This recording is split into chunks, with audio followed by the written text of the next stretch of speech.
pela presença de todos vocês. É uma honra receber tanta gente em casa. E normalmente eu faço esses talks, eu participo de palestras e participo de conversas, mas normalmente é fora de casa. Então, para mim é uma honra enorme.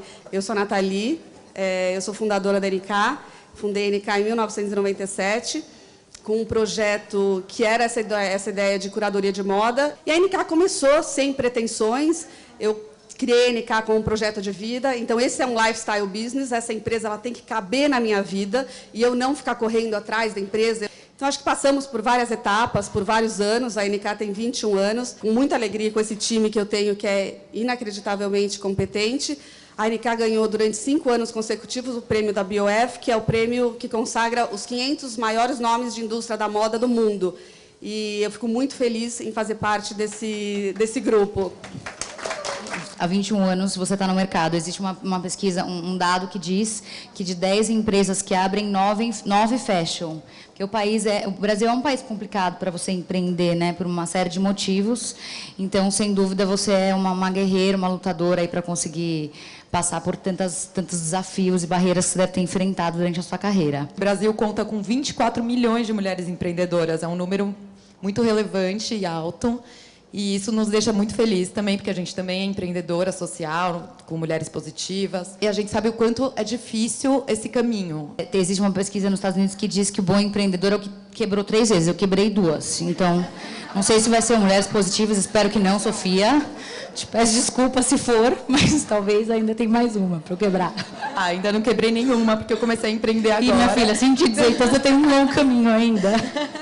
Eu entrevistei você o ano passado para o Estadão, e você me falou desse tempo que você ficou em Nova York, que foi um período quase sabático, né? Você conseguiu olhar de fora a sua empresa e trazer de volta os seus valores, que foi o que fizeram você construir a NK, que tem a curadoria de moda, claro, como alma, mas olhar, sentir e cuidar.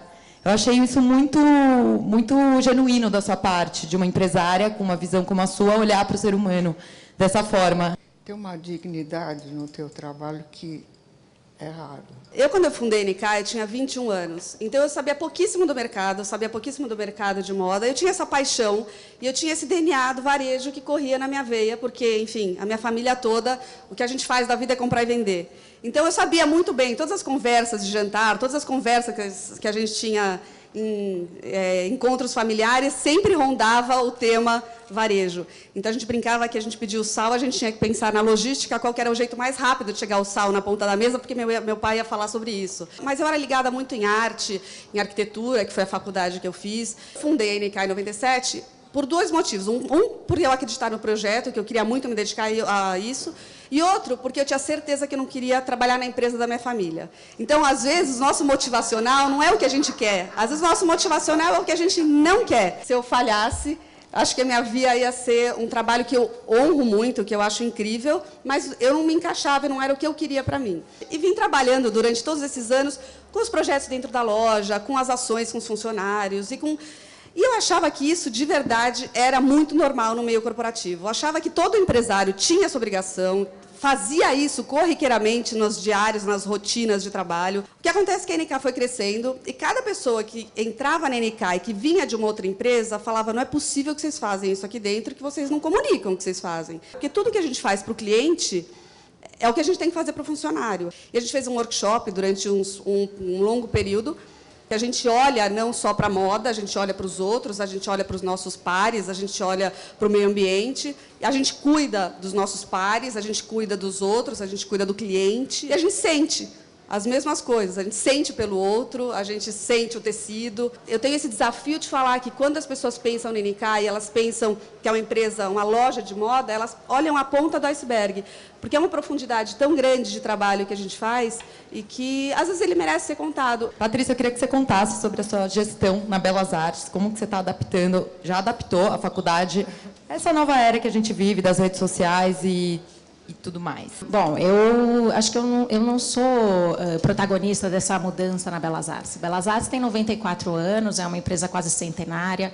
Eu sou a 4ª geração, hoje à frente da escola, mas eu comecei lá com 15 anos. Foi uma espécie de trainee, passando por todos os departamentos, aquela filha que, deixa ela lá picando papel para ela não atrapalhar ninguém, e aí, de forma muito tranquila, a sucessão aconteceu dentro de uma empresa que tem a família na gestão. O mundo mudou, né, gente? Não foi a Belas Artes. Eu vejo fotos da Belas Artes da década de 20, era uma outra dinâmica, era um outro entendimento do que é o ensino superior, do que são as empresas educacionais. Hoje, elas quase todas são de capital aberto, e no Brasil, principalmente, por essa especificidade, a gente sente muita falta do que a gente permanece fazendo na Belas Artes, que é um investimento do que a gente chama de love money.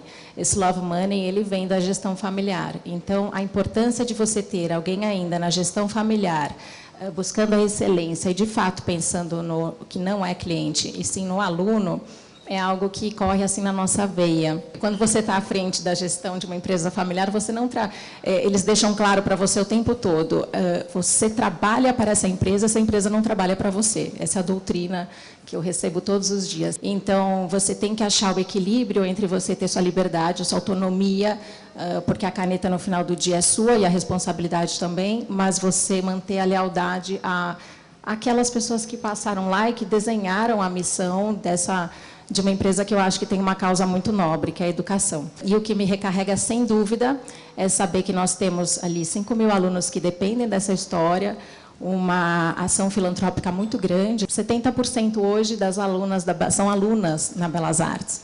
E o que a gente tem passado, assim, em termos gerais, para elas estejam com a caneta na mão. Não tenham medo da caneta. Eu sou mãe, eu tenho 2 filhos, eu fiz os filhos trabalhando. Isso foi difícil para mim, é difícil para todo mundo, mas a mulher não pode impedir que a maternidade faça ela ter a caneta na mão. Todas as estatísticas, elas mostram que as mulheres preferem ficar nos cargos de gerência e não ir à diretoria. Não preferem, é uma situação um pouco velada, porque a maternidade acaba virando prioridade. A minha vida é uma loucura, e acho que a de todo mundo independente disso, mas com disciplina e organização, a gente consegue ser mãe, consegue se cuidar, consegue ser casado ou não, ou estar namorando, buscar um marido, ou não buscar ninguém, e também fazer parte da gestão, da alta gestão de uma empresa. Esse tem sido o meu esforço com a fala das meninas na Belas Artes o tempo todo. Eu escrevi uma matéria sobre a presidente da IB, International Baccalaureate, que é um programa mundialmente conhecido, que vocês devem conhecer bem.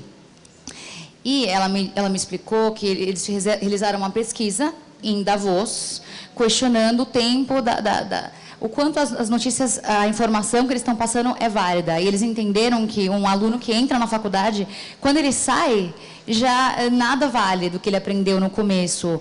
Dizem que os nossos filhos, o meu, que é muito pequeno, ele provavelmente vai ter de 7 a 8 carreiras na vida. Como você se preparou para isso? Nós entendemos que nós estamos, nesse momento, numa fase de transição. A Belas Artes, como todas as outras universidades, eu entendo, sabem disso. Mas passar isso para o aluno, nesse momento que ele veio ainda do ensino médio, doutrinado a um vestibular, é muito difícil. Então, o esforço o aluno chega em sala de aula e, através de muitos treinamentos, a Belas Artes faz treinamento de metodologias ativas, que é isso, colocar o aluno no centro da aula e não o professor falando o tempo todo, há 10 anos. As habilidades que o aluno tem que adquirir, elas não são de informação, não são informações específicas, elas são de mindset. Raciocínio, né? Até complementando o que vocês estão falando, eu sou xereta totalmente no assunto. Deve. Mas hoje as faculdades de fora e as escolas de fora, elas não chamam mais aluno de aluno, porque o significado do termo aluno é alumni, que é sem luz, que era a criança que ia lá pegar a luz dos professores. E hoje, todo mundo sabe que já não é mais isso, né? Que hoje é uma interação e que nem sempre o professor que está lá na frente é a alma suprema do conhecimento. Essas crianças têm isso aqui, esse Google, que às vezes, várias vezes, desafiam o conhecimento do professor. O professor está ali para mediar, para fazer a curadoria desse assunto, né? Então, os professores, eles são guias desses alunos. O que a gente tem feito também, que é um exercício incrível, é vir de cima para baixo. Ir direto para as feiras internacionais, as feiras profissionais das nossas áreas, que são todas de economia criativa, e dali partir da metodologia de onde nós queremos alcançar, que é o resultado, né? Hoje se trabalha com resultado. E aí nós vamos quebrando isso dentro das disciplinas com projetos específicos dos alunos. Nós temos uma grande incubadora, que 70% da incubadora também são de meninas, seguem a regra da Belas Artes, e É uma delícia ver o que eles estão criando, porque o que eles estão criando nós não estamos ensinando, eles estão inventando. Nós guiamos esses meninos e no final, nós ajudamos eles a envelopar isso e a vender e fazer desse talento, no que é o nosso caso, da área de economia criativa, uma carreira, porque é uma carreira que dá autonomia, ela tem flexibilidade, então ela é uma carreira muito feminina. Já a empresa se encaixa na minha rotina e no meu ritmo, ela funciona para mulheres. Dizem que as mulheres sabem ser mais multitask que os homens. Sem dúvida. Vamos a Andréia, que faz um trabalho incrível de inserção de pessoas com deficiência nas empresas. Ela já conseguiu empregar mais de 18 mil. Eu tenho uma característica muito forte, vocês vão sentir um pouco na minha fala, uma fala de conceitos disruptivos. Porque quando você olha para uma pessoa com deficiência, e eu quero que vocês façam uma analogia com as questões de vocês, fica muito visível que ela não consegue fazer. É uma característica mais forte. Putz, tem aqui uma pessoa na cadeira de rodas, ela é cadeirante. O quanto a gente não julga, não faz pré-julgamentos, isso a gente chama de vieses inconscientes, de algo que a gente não tem informação, ou que a gente foi sendo imputado ao longo da nossa história de vida para que a gente achasse de um determinado grupo. Eu acho que representatividade, lugar de fala, eu acho que ninguém fala melhor da gente do que a gente mesmo. A questão das mulheres, muito bonita, eu acho que a empatia acontece, mas eu acho que quando a gente sente na pele, a gente consegue transformar. E a minha história, lógico que ela começou eu com uma deficiência adquirida, porque, enfim, eu consegui esses resultados de auxiliar a incluir 18 mil pessoas em 800 grandes empresas. Que eu acho que o segredo de ser uma empreendedora, do empreendedorismo, é você acreditar no que você faz. Eu acho que aconteceu uma diversidade comigo, e dessa diversidade eu transformei numa oportunidade. Aliás, eu sou zero dessas pessoas que deixam a vida levar. Eu quero ser protagonista da minha história. E é isso que eu busco, que pessoas com vulnerabilidade, como esse grupo de pessoas com deficiência, elas possam ser protagonistas, que elas possam também ter, elas vestirem o corpo de um cidadão. O que é um cidadão? Ele tem os direitos e tem os seus deveres. O nosso país é um país de várias concessões sociais, e o que eu faço não é de responsabilidade social, eu faço impacto social, eu transformo a vida dessas pessoas. Estava no farol, parada, e aí tinha um cadeirante, ele veio vender bala, enfim. Aí o meu filho falou, mãe, a gente tem que dar uma tzedakah, que no judaísmo é uma doação. Então eu falei, filho, o que é mais... Se a mamãe tirar R$50 da carteira e dar para ele, o que vai acontecer? Ele sempre vai estar acostumado a receber. O que a gente pode dar? Ele falou, mãe, dá o seu cartão para ele, porque ele vai arrumar um emprego. Eu falei, é isso aí. Enfim, então, é esse tipo de olhar que a gente tem que ter da vida. Porque você imagina, a gente estava conversando, que o meu desafio é muito maior. Eu tenho em mim algumas características de diversidade. Eu sou mulher, eu sou uma pessoa com deficiência, eu sou judia, eu tenho vários desafios. 24% da população tem alguma deficiência no país, aonde isso é minoria. A gente é um grupo minorizado, tem que ter um olhar específico. Qual é o segredo do sucesso? Qual é o segredo de você empreender nesse país e dar certo? Você realmente ter a paixão de acordar e de mudar o mundo. Todo mundo fala, só tem deficientes na sua empresa. Não, Aliás, eu tenho qualquer tipo de pessoa que tenha paixão para transformar o mundo. O conhecimento, ele realmente tem um poder, mas o poder maior é quando ele é compartilhado. Então, acho que a minha missão é compartilhar com vocês um pouco desses conceitos, realmente de quebrar esses paradigmas. Por que eu não posso ser uma mãe, ser empreendedora, ter sucesso, estar bem produzida, estar bonita? Por quê? Por que a sociedade realmente me coloca numa caixinha, vamos deixar de lado, e ela não tem a possibilidade? Então, eu estava outro dia numa reunião com o presidente de um banco, e ele falou assim para mim, nossa, olha que legal que está aqui, é um banco novo. Eu falei, nossa, está muito legal, as salas estão com os nomes super modernos, mas eu não estou vendo nenhum trans, nenhuma pessoa com deficiência, nenhum negro. Cadê essas pessoas? Ele falou, nossa, André, você não é faca na caveira, você é faca na cadeira, Tipo, você vai no ponto mesmo. Então, essa é um pouco da minha luta, da minha paixão, e eu realmente sou movida por ela. Mas como funciona, do ponto de vista prático, o seu trabalho? Como que você ajuda essas 18 mil pessoas? Porque, na verdade, quando eu fui sentindo a minha deficiência e fui estudando mais sobre o assunto, porque o que me torna especialista não é só estar sentada aqui. Decidi que eu ia realmente transformar essas pessoas, resgatar essas pessoas através do trabalho. E eu vou realmente atrás das empresas para que elas empreguem cada vez mais. Eu criei um projeto com a ONU, onde eu levei 60 VPs de RH do mundo inteiro para debater no dia 3 de dezembro, na sede da ONU, boas práticas de inclusão. E eu lembro quando eu conheci a Nathalie, me fizeram uma proposta de palestrar junto com ela, e eu falei na época, eu falei, mas gente, o que eu, perto dela, vou poder contribuir? Eu comecei a ver que eu tinha muitas coisas em comum. A nossa idade, a nossa vontade de transformar o mundo, de acreditar, né, no próximo, no ser humano, que existem as possibilidades. E eu acho importante falar que a Andréia que fez todo o projeto de acessibilidade aqui para a NK. Então, a gente estava começando a obra e a Andréia fez... A gente palestrou junto, e no final ela palestra falou, gente, será que tá tudo ok? E eu lembro que um dos conceitos que a gente trabalhou juntas, eu não quero fazer um negócio apartado. Esse aqui é o de deficiente, esse aqui é de pessoa sem deficiência. Eu quero que seja integrado. O banheiro é genderless aqui?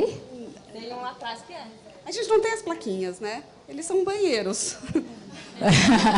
Né? Chega de rótulos, você é isso, você é aquilo, você é o que você quer ser. Nunca tinha exposto a minha vida particular com o meu trabalho. A Coca-Cola me convidou para fazer uma propaganda dos sucos Del Valle, que era o olhar dos meus filhos com relação a mim. Porque eu acho que eu vivo para mim é tão normal estar sentada aqui, muitas vezes eu até esqueço, porque a cadeira de rodas ela já faz parte do meu contexto, que eu aceitei o desafio e eu nunca tinha perguntado para meus filhos o que eles achavam de ter uma mãe na cadeira de roda. Ele gravou num dia separado de mim, e aí eu lembro que eu falei, Léo, o que eles perguntaram? Não posso te contar, é surpresa. O diretor perguntou para mim, e aí, André, o que seus filhos pensam da sua condição? Eu falei, não, realmente eu nunca perguntei, eles me dão um iPad, uma música de fundo, com a vozinha do Léo dizendo, e ele abre assim, né? Minha mãe, o que eu acho dela? Ela é corajosa. O que eu mais admiro dela é que ela ajuda outras pessoas nas mesmas condições que ela a terem uma vida melhor. Mas a sua mãe não anda. Daí o Léo responde, minha mãe não anda, ela voa. Então, ele foi envolvendo. Então, quem tiver a oportunidade, está no YouTube, dá para baixar a propaganda. É que em nenhum momento ele falou que eu não consigo fazer. Ele só enxergou o que eu consigo fazer. Agora já está chorando. E se achando inútil. Por que eu vou me restringir, me fechar numa caixinha onde tem um mundo para explorar? Eu não sei, nada me intimida mesmo, né? Realmente eu vou para frente, e é assim que eu sigo mesmo. Acho que o tamanho do problema é o tamanho que você dá para o problema, né? Bom, vocês querem que eu fale alguma coisa? César, eu queria que você falasse um pouquinho, e depois eu queria te fazer uma pergunta específica sobre sua carreira. Olha lá, então. Então, o negócio é o seguinte, eu tenho praticamente 50 anos de profissão, sendo que eu sou uma pessoinha que chegou do outro país, com meus pais, com uma coragem extraordinária, mas pessoas já cultas, quer dizer, não é que eles vieram para fazer, entendeu, como normalmente é necessário. Foi uma mudança de vida radical. Muito bem. Eles tiveram uma coragem extraordinária, tanto minha mãe quanto meu pai. A figura feminina na minha casa sempre foi de 3, 4, 5 gerações que eu estou estudando até hoje. São pessoas que estimularam a cultura, a educação na Itália, que não era nem país na época. Minha tia-avó foi a responsável das primeiras livrarias, bibliotecas femininas e da juventude, tanto que ela traduziu 40 livros de Hans Christian Andersen. Por quê? Ela queria que os jovens se educassem, se divertindo e aprendendo. O grande lance da minha vida foi ter assistido a esse período histórico mais importante da história recente, porque nunca houve tantas mudanças em tão pouco tempo. O telefone era grudado na parede, de manivela. Eu não alcançava, mas minha mãe tinha que chamar a telefonista. Gente, a gente está com o computador na mão o tempo inteiro, hoje em dia. Então, vocês sentiram... O negócio, para mim, deveria ser um dépaysement, como dizem os franceses. Não está entendendo nada. Eu tive a sorte de ter uma família empreendedora. É que eu me informava daquilo que eu gostava, na verdade. Bom. Mas eu acho que isso é uma tendência, não é? É a tendência de hoje. Mas, na época, não era bem assim, você entende? Mas a Você já sempre foi lançadora de tendências. Aí que Até tá. nisso. Ó, 79 anos e 3/4 que eu tenho. Você imagina que esse ano eu vou fazer 80 anos. Eu pensava que 80 anos é uma coisa assim, estratosférica. Não é. Primeiro, nunca fui empresária. Nunca, porque eu sei das minhas limitações. Eu sou incapaz de cuidar de uma empresa, tá? Então, a esperteza fez com que eu trabalhasse sempre para os outros, que sempre deu muito certo. Eu adoro trabalhar em equipe. Muitas pessoas tentaram colocar pedra no seu sapato, tentaram, enfim, te trataram muito mal no começo da sua carreira. Eu acho que seria interessante você contar um pouco de como foi esse começo e o quanto você teve que lutar para se provar como uma executiva inteligente e capaz. Eles queriam que eu trabalhasse, eu achava um porre, todo mundo trabalhando. Eu era teenager, queria ficar lá na frente do espelho, eu era toda linda e tal. E aí, casei. Eu tive a chance, durante 11 anos que eu fiquei casada, de ser uma espécie de PR dele, sabe? E quando eu tive que trabalhar nesse entremeio tempo, eu era uma dondoca internacional, entendeu?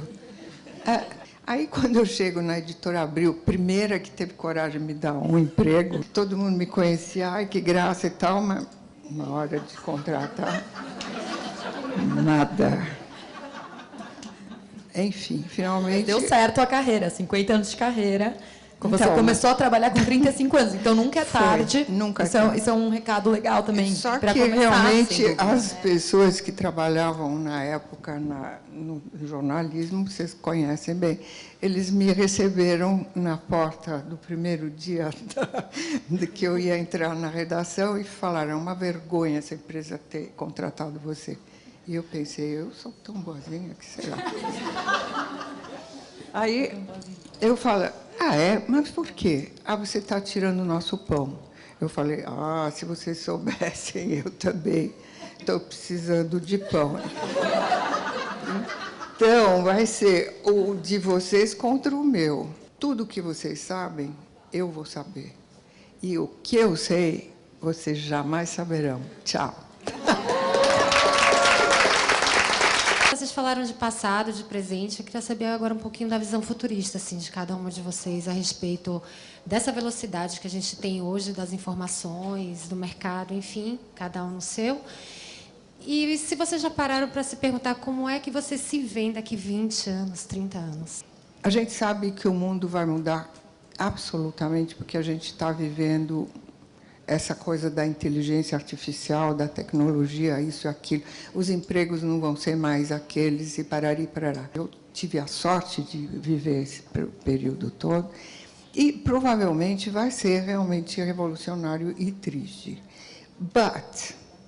Se você encarar o mundo com o olhar de hoje. Eu estou fazendo meditação há 2 anos e 8 meses e é um negócio que me fez entender, primeiro, que a gente tem possibilidades que não está explorando, mas assim, tipo 80% a gente deixou de explorar. Sem dúvida, com a inteligência artificial, do jeito que está vindo, e é rápido, a criatividade, talvez, a área sensível, seja a grande riqueza das profissões, das carreiras, e do que o ser humano tem de melhor. E o ser humano é muito melhor que cada uma das máquinas. Essa semana está tendo South by Southwest, que é, né, o evento onde se fala do que tem de tecnologia de ponta, mas é onde a criatividade encontra a tecnologia. As orientações que vêm para as novas carreiras, elas juntam programação com arte. Você equilibrar o algoritmo com o que é sensível e criativo, esse é o caminho. Para quem trabalha na educação, então, pior ainda. Você tem que tentar ficar pelo menos 2 anos à frente, que é bastante difícil. Num evento como o Salto by Southwest, eles falam das carreiras para 30 anos, mas eles conseguem falar com propriedade para 5. Eu não vejo hoje o mundo mais sem as mídias sociais. Elas servem para atacar, elas servem às vezes, para nos tirar, né, da nossa zona de conforto também. Nossa, né? E às vezes você não tem nem como se defender as pessoas públicas que estão ali. Mas ela também possibilitou, se você for analisar, que a gente não tenha mais ambientes tóxicos masculinos. Fica muito mais fácil de você divulgar, expor e poder trabalhar a favor de respeito num ambiente como uma universidade ou um ambiente corporativo. Então, eu agradeço, sim, essa exposição em massa que a gente está passando e espero que a gente encontre um equilíbrio de relações aí a partir disso também. Eu pratico muito mindfulness e eu acho que a gente viveu hoje, a gente sempre esquece disso. Então, lógico que eu me preocupo com o futuro, mas eu não vou deixar de viver o hoje. Posso contar uma piadinha para você? Com essas histórias de mídias sociais, você sabe muito bem que... Bom, vocês estão falando nisso agora. Eu li uma coluna que hoje, em tudo que você for fazer, você tem que aplicar a fórmula VDM. Vocês conhecem? Vai dar merda. Realmente, o nosso prazo de educação ele expira muito rápido, muito mais rápido de quando eu fiz a faculdade, de quando eu me formei. Então, a gente tem um prazo de conhecimento que ele dura muito pouco. Então, eu acho que a regra número 1 das pessoas ou no mercado de trabalho é mantenha-se relevante. E o mantenha-se relevante, ele tem um circuito enorme, que é educação é contínua. A gente não pode mais se dar o luxo de parar e esperar que as coisas aconteçam e sem a gente correr atrás. É da nossa responsabilidade saber mais, aprender mais. Quem me acompanha, quem convive comigo, sabe que eu tirei 2 anos sabáticos, que eu fui fazer um curso em Boston. E, para mim, foi uma fase transformadora da minha vida, porque você ter esse tempo de reflexão e para você também, e é isso. Eu tenho esse tempo agora para tirar. Quando eu fizesse 40 anos, eu ia dar uma pausa sabática. São as 2 palavras que eu acho que a gente tem que ter em mente. É a relevância, que a gente tem que se manter relevante, e o ressignificado. As pessoas de fora, elas olham moda ainda, infelizmente, como uma carreira que é quase uma bobagem. Isso, vocês não têm noção de quantas pessoas eu entrevisto aqui que as pessoas falam assim para mim, eu queria fazer moda, mas meu pai não deixou. Como se fosse, assim, a última carreira do mundo. E é muito triste, mas eu acho que é uma deficiência nossa, do nosso ramo, que a gente se comunica muito mal. A gente comunica muito mal o que a gente faz. E talvez esse seja um dos papéis da NK. A indústria de moda é a primeira indústria empregadora de mulheres no mundo. Então, a gente tem que parar com esse papinho que indústria de moda e moda é futilidade, é irrelevante. É uma cadeia produtiva que merece ser super respeitada. Então, acho que é, de verdade, responsabilidade das marcas, responsabilidade dos players do mercado de moda falarem sobre a relevância do mercado de moda, que é um setor importantíssimo no mundo inteiro. O que a gente faz com essa informação que a gente tem hoje? A gente conduz o nosso consumo e a gente conduz as nossas condutas. Quando a gente pensa para o futuro, eu penso nisso, na relevância e no ressignificado. E a moda está agora ela está nessa bifurcação. É obrigação as empresas terem consciência. As empresas são as pessoas. Então, as pessoas, elas obrigatoriamente têm que tomar decisões que estejam alinhadas com a filosofia da empresa. Elas estão com o discurso muito bom, elas estão com a informação que eu não tive quando eu tinha 20 anos, mas elas ainda não mudaram o comportamento. Então, isso leva uma geração para mudar o comportamento de consumo. E elas têm uma oportunidade incrível na mão. E não é do ponto de vista só comercial, de vender mais. Elas têm uma oportunidade mesmo de se inserir no mundo como um agente de impacto. De alguma maneira, eu acho que o mercado de luxo, eu nem uso muito a palavra luxo porque eu não gosto muito, mas esse mercado em especial, ele é um mercado que vai sair, que tem uma vantagem competitiva, porque é um mercado que ele não briga lá por preço, lá na foice, lá no começo. De ter um produtor manual, de ter uma fábrica artesanal, de ter um lugar que produza menos, que você não vai enforcar o pequeno produtor a ter preços competitivos. É um desafio, sem dúvida alguma, enorme para essas cadeias, para esses fast fashions, que como o fast food teve que se reinventar e está se reinventando, o fast fashion também vai passar por esse desafio. Como que vocês preparam essa nova geração para esse consumo consciente, para essa nova visão de mercado? Deve fazer 6, 7 anos que os alunos não fazem mais desfile na formatura deles, né, que era um clássico. Eles não desenvolvem coleções, eles desenvolvem soluções. Tem uma aluna que desenvolveu um tecido a partir de um fungo de feijão que estava encostado lá num terreno e ela conseguiu desenvolver um tingimento que é tão eficiente quanto o denim, só que ele não polui. É um pré-requisito, se preocupar com o impacto da cadeia toda. Nós ficamos nos questionando, os acadêmicos da Belas Artes, se seria válido, se o mercado está pronto, às vezes, para uma solução de fibra de impressora 3D. Mas a gente tem que deixar sonhar dentro da universidade, porque a universidade é o lugar de desenvolvimento dessas ideias. A gente olhar para o próximo é um grande exercício, não é fácil, mas ele é necessário para que a gente possa crescer como seres humanos. Todos nós somos corresponsáveis pela situação que nós estamos hoje. Todos, em qualquer área. Eu acho que todas essas decisões que a gente toma, de futuro, de consumo, a gente tem que ter essa noção do nosso papel e da importância do nosso papel e do impacto que esse nosso papel vai ter de multiplicador. O que vai acontecer daqui para adiante vai ser mais violento, mais rápido e mais chocante para quem não estiver acordado, tá? Eu sei que eu tenho a força de superar qualquer coisa que venha pela frente. Autoconhecimento é a ferramenta mais importante para você avançar nesse futuro próximo aí tão disruptivo. Não façam sozinho, porque já existem várias ferramentas para isso, vários lugares. E então dar aquele salto a mais e se puxar um pouco a mais no momento da maternidade e permanecer trabalhando, hoje tem sido a minha busca com as minhas alunas, principalmente de pós-graduação. Não abandone, porque vai passar essa primeira fase e vocês vão conseguir permanecer na sua existência corporativa, porque ela também preenche. Nós não podemos aceitar mais os ambientes tóxicos. Isso tem que ser dito, porque eles acontecem. Então, isso é inadequado, não pode, é proibido, e a gente deve expor. Esse fica as minhas mensagens aí no final. Quero agradecer a todas, Patrícia, Costanza, Nathalie e Andréia. A Nathalie, principalmente, por abrir a NK para esse discurso tão inspirador, esse bate-papo, que eu acredito que todo mundo vai sair daqui super inspirada, pelo menos eu já estou muito. Obrigada a todas que vieram. Obrigada pela presença de todas.